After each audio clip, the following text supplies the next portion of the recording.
మహాభారత యుద్ధం ప్రారంభమయ్యింది. కౌరవ పాండవుల మధ్య పోరు భీకరంగా సాగుతోంది.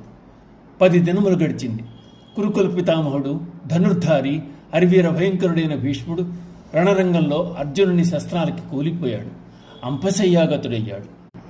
ఈ వార్తను విన్న ధృతరాష్ట్రుడు మిక్కిలి శోకించి సంజయుని పిలిచి గత 10 రోజులుగా జరిగిన యుద్ధ విశేషాలను చెప్పమన్నాడు.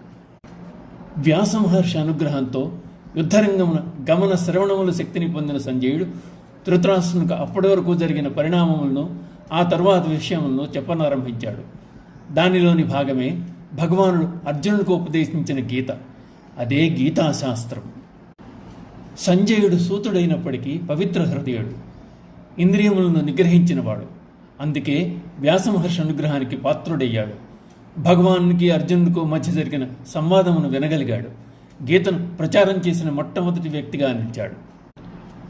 ధృతరాష్ట్రవాచ ధర్మక్షేత్రే కురుక్షేత్రే సమవేతాయుయుత్సవః మామకాః పాండవాశ్చ ఏవ కిం అకుర్వత సంజయ.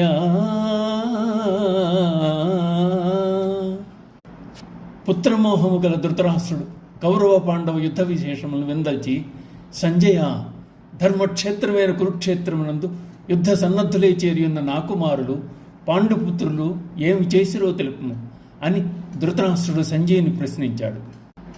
వ్యాసమహర్షి శ్రీకృష్ణార్జున సంవాదమైన గీతను మంగళకరమైన ధర్మశబ్దంతో ప్రారంభించాడు. కురుమహారాజు చేదుండబడిన కురుక్షేత్రంలో మహానుభావులు అనేక ధర్మకార్యాలు నిర్వర్తించారు. ఆ క్షేత్రంలో తపమనునించిన వారికి, మృతి చెందిన వారికి ఉత్తమ లోకములు ప్రాప్తించగలవని ఇంద్రుడు కురునకు వరమిచ్చాడు. అందుచేత కురుక్షేత్రం ధర్మక్షేత్రమైంది. కానీ ధృతరాష్ట్రుడు పుత్రుల మీద మమకారంతో ఆత్మతత్వం తెలుసుకోలేక అజ్ఞాని అయ్యాడు. అందుకే సంజయంతో నా కుమారులు అని పలికి తన కుమారుల మీద గల అభిమానాన్ని చాటుకున్నాడు.